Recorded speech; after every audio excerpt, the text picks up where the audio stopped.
Bem-vindos à 30ª Jornada de Iniciação Científica da UFS. Esse é o meu projeto Computação de Órbita Celeste. Esse projeto teve como objetivo introduzir os fundamentos da mecânica celeste, explorando os principais problemas dessa área. Além de descrever os cálculos fundamentais da mecânica celeste, focamos principalmente nos problemas de 2 e 3 corpos. Inicialmente, estudamos toda a dinâmica de corpos sob a ação de uma força central, obtendo as leis de Kepler a partir das leis de Newton e uma equação que descreve as órbitas. O problema de 2 corpos se divide em 2.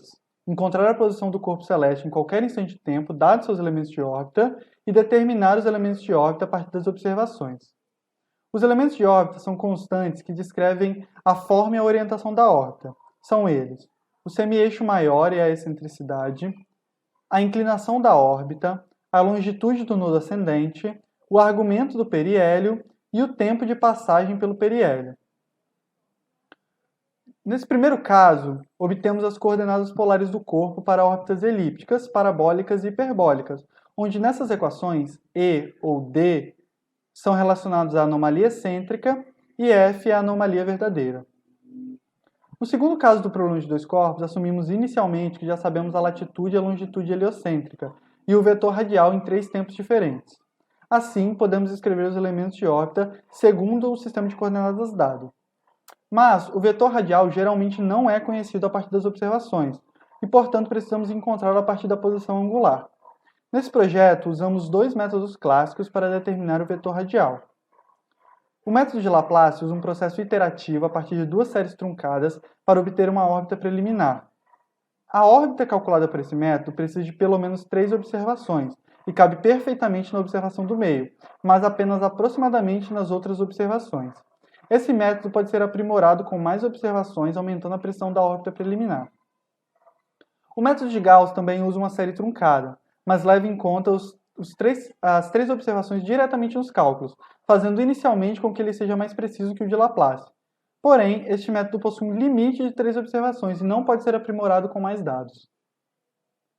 Uma análise do problema de n-corpos mostrou que são necessários 6 n constantes para obter uma solução geral.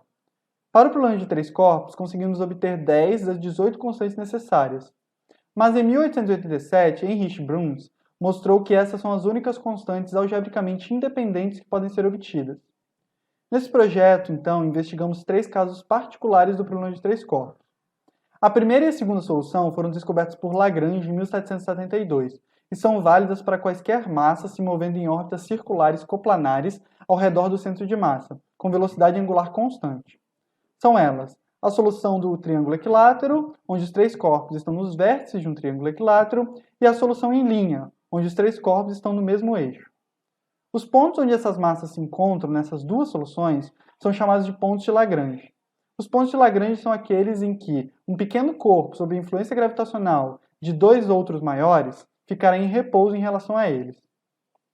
Uma terceira solução é a do problema de 3 corpos restrito, onde uma das massas é tão pequena em comparação com as outras que pode ser negligenciada.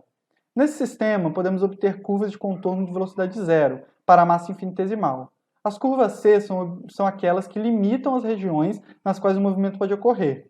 Os pontos L são os pontos de Lagrange desse sistema. Um exemplo desse sistema são os asteroides troianos, que se localizam nos pontos de Lagrange L4 e L5. Um último assunto abordado no projeto foi a teoria de perturbação. Supomos um sistema com uma massa dominante, onde um planeta se move em um movimento de 2 corpos quase kepleriano, mas outros planetas exercem uma influência sobre esse movimento que muda lentamente os elementos de órbita. Obtemos então as seguintes soluções para a variação dos elementos de órbita.